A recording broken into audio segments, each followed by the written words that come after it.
இப்போ வந்து கோ interior angle தமிழில் பா அப்படின்னு நம்ம ஒரு எழுத்து பார்த்துருப்போம்.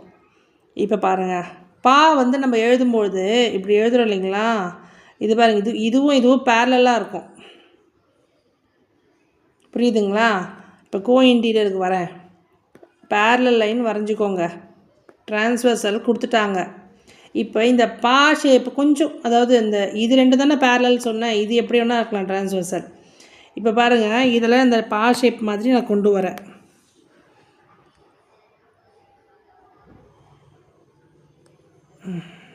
இல்லை பாக்ஸுன்னு கூட எடுத்துக்கோங்க, அட்டைப்பெட்டி, மூடி இல்லாத அட்டைப்பெட்டி இப்படி இருக்குங்களா. இப்போ நம்ம வந்து இந்த ஆங்கிளும் இந்த ஆங்கிளும் கோ இன்டீரியர் ஆங்கிள்ஸ்.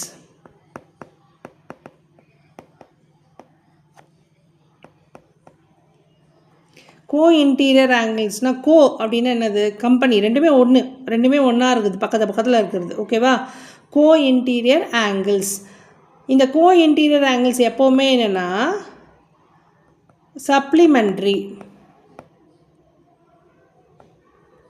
சப்ளிமெண்ட்ரினா இது ரெண்டும் நம்ம ஆட் பண்ணோன்னா 180 டிகிரி வரும். அதுக்கு பேர் தான் கோ இன்டீரியர் ஆங்கிள்ஸ். இந்த பக்கம் மட்டும் இல்லை, இந்த சைடு இருக்கிறதுமே கோ இன்டீரியர் ஆங்கிள்ஸ் தான். இது இருக்கு இல்லைங்களா. ஸோ இதுவுமே என்னது, co interior angles. So sum of the co interior angles என்னது, 180 டிகிரி, இல்லைன்னா சப்ளிமெண்ட்ரி. அவ்வளோதாங்க. சப்ளிமெண்ட்ரி, காம்ப்ளிமெண்ட்ரி இது கூட நீங்கள் பார்த்துருப்பீங்க.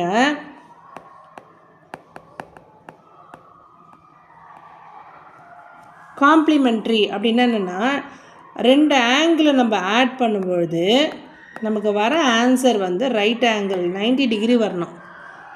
அதே சப்ளிமெண்ட்ரி பார்த்தீங்கன்னா ரெண்டு ஆங்கிள் ஆட் பண்ணும்பொழுது 180 டிகிரி வரணும். இப்போ ஒரு ஆங்கிள் வந்து 40 அப்படின்னா இன்னொரு ஆங்கிள் 50 இருக்கும். எப்படின்னா, இப்போ ஒரு ஆங்கிள் 40னா இன்னொரு ஆங்கிள் வந்து 90ல் அந்த 40யை நம்ம சப்ராக்ட் பண்ணணும். அதுதான் வந்து 40யோட காம்ப்ளிமெண்ட்ரி. 90ல் 40 போச்சுன்னா என்ன வரும், 50 வரும். So complement of 40 is 50.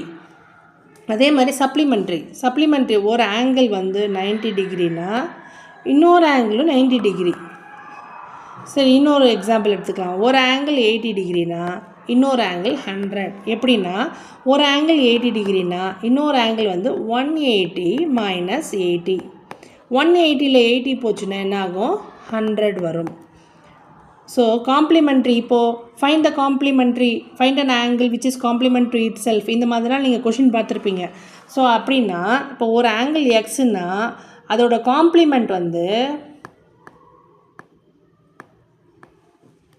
Complimentary angle வந்து 90 மைனஸ் எக்ஸ். அதே மாதிரி ஒரு ஆங்கிள் எக்ஸுன்னா சப்ளிமெண்ட்ரி ஆங்கிள் வந்து 180 மைனஸ் எக்ஸ். இவ்வளோதாங்க. Alternate angles are equal. Alternate ஆங்கிள்ஸ்னால் நமக்கு வந்து பேரலல் லைனு அவசியம் தேவைப்படும். பேரலல் லைன்னா உங்களுக்கு என்னென்ன சொல்லியிருப்பாங்க, லேடர், ஏணி, அது எக்ஸாம்பிள் சொல்லியிருப்பாங்க. இன்னொன்று ரயில்வே ட்ராக்கு, அது ரெண்டுமே பேரலல் அப்படின்னா இங்கே என்ன டிஸ்டன்ஸ் இருக்கோ அதே டிஸ்டன்ஸ் தான் இது த்ரூ அவுட் இருக்கும், கொஞ்சம் கூட மாறாது. இந்த ரெண்டு லைனும் எப்போவுமே ஒன்றோட ஒன்று சேராது. ஸோ அது வந்து என்னது, பேரலல் லைன்ஸ்னு சொல்லுவோம். இப்போ பேரலல் லைன்ஸை இன்னொரு ரே வந்து பாஸ் த்ரூ பண்ணுதுன்னா அது ரெண்டு, இந்த பேரலல் லைனில் எங்கேயும் இந்த பேரலல் லைனில் எங்கேயும் டச் பண்ணுது. இந்த லைனுக்கு பேர் தான் என்னென்னா டிரான்ஸ்வர்சல். ஓகேங்களா, டிரான்ஸ்வர்சல் லைன். இப்போது ஆல்டர்னேட் ஆங்கிள்ஸ் அப்படின்னா உங்களுக்கு எந்த ஷேப் ஞாபகம் வரணும்னா ஜெட் ஷேப் ஞாபகம் வரணும். இந்த ஜெட் ஷேப்பு தலைகீழாக கூட நீங்கள் வந்து போடலாம். ஏன்னா அந்த மாதிரி இருக்க ஆங்கிள் தான் ஆல்டர்னேட் ஆங்கிள். இப்போ பாருங்கள், ஜெட்டில் வந்து இதுவும் இந்த லைன் பேரலலுங்களா, இதுவும் பேரலாக இருக்குதுங்களா. இதை பார்த்தீங்கன்னா டிரான்ஸ்வர்சலாக இருக்குங்களா. அப்போது இது உள்ளே இருக்க இந்த ஆங்கிளும் ஈக்குவல். அதே மாதிரி நான் இப்போ திருப்பி போட்டிருக்கேன், ஜெட் இமேஜ் ஷேப் போட்டிருக்கேன். கண்ணாடியில் ஜெட் மாதிரி நீங்கள் ஒரு பேப்பரில் எழுதி கண்ணாடியில் பார்த்தீங்கன்னா இந்த மாதிரி தான் தெரியும். ஸோ இப்போ பார்த்தீங்கன்னா இதுவும் ஒரு பேரலல் லைனு, இதுவும் ஒரு பேரலல் லைனு, இது ரெண்டுமே பேரலல் லைன். இந்த 2 லைன் என்னது பேரலல், இது பார்த்திங்கன்னா டிரான்ஸ்வர்சல்.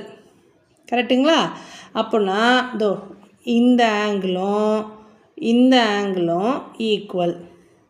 அப்போது இங்கே வந்து ஏபி அப்படின்றது டிரான்ஸ்வர்சல், சிடிஇஎஃப்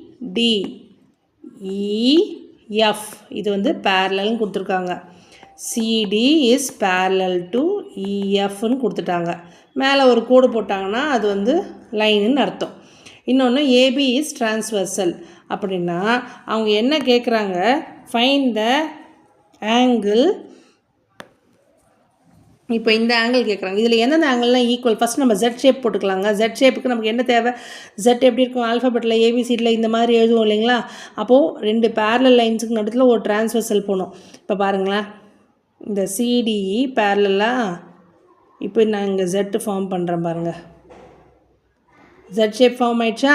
அப்போ இந்த ஆங்கிளும் ஈக்குவல். இது நான் எல் வச்சுக்கிறேன், இது நான் எம் வச்சுக்கிறேன். ஸோ இந்த 2 ஆங்கிள் என்னது ஈக்குவல். அதாவது ஆங்கிள் சிஎல்எம்மும் ஆங்கிள் எஃப்எம்எல்லும் ஈக்குவல். ஓகேங்களா?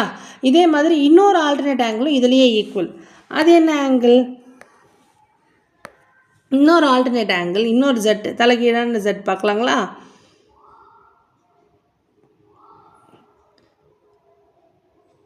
இப்படி போகணும், இதுவும் ஜெட்டு தான், ஜெட்டை திருப்பி போட்டிருக்க மாதிரி இமேஜ் ரிஃப்ளெக்ஷன். அப்போது இந்த ஆங்கிளும் ஈக்குவல். ஆல்டர்னேட் ஆங்கிள்ஸ் வேணா பாருங்கள், இந்த மாதிரி எஸ் ஷேப்பில் வரும், இப்படி இது வருதுங்களா. இது 2 ஈக்குவல். அதே மாதிரி இது 2 ஈக்குவல், பாம்பு மாதிரி இருக்குது. ஸோ ஆல்டர்னேட் ஆங்கிள்ஸ்னால் ஜெட் ஷேப் இருக்கணும். அப்போ இதுவும் ஈக்குவலு. நம்ம மிரர் இமேஜ் கூட எடுத்துக்கலாம். இதுவும் ஈக்குவல். அப்படின்னா இதை கொஞ்சம் எக்ஸ்டெண்ட் பண்ணிக்கோங்க, பேரலல் லைன்ஸ் வந்துடும். இதை கொஞ்சம் எக்ஸ்டெண்ட் பண்ணால் பேரலல் லைன் வருதா, இதை கொஞ்சம் எக்ஸ்டெண்ட் பண்ணால் இது டிரான்ஸ்வர்சல் ஆகிடுமா. இப்போ புரிஞ்சிக்கலாம் நீங்கள். அதே மாதிரி இந்த பேரலல் லைனை கூட இங்கே கொஞ்சம் எக்ஸ்டெண்ட் பண்ணிங்கன்னா, இந்த டிரான்ஸ்வர்சலும் இன்னும் கொஞ்சம் எக்ஸ்டெண்ட் பண்ணிங்கன்னா, ஸோ இந்த ஆங்கிள் ஈக்குவல்னு தெரிஞ்சிடும். அந்த கொஷினை நீங்கள் ஈஸியாக போடலாம்.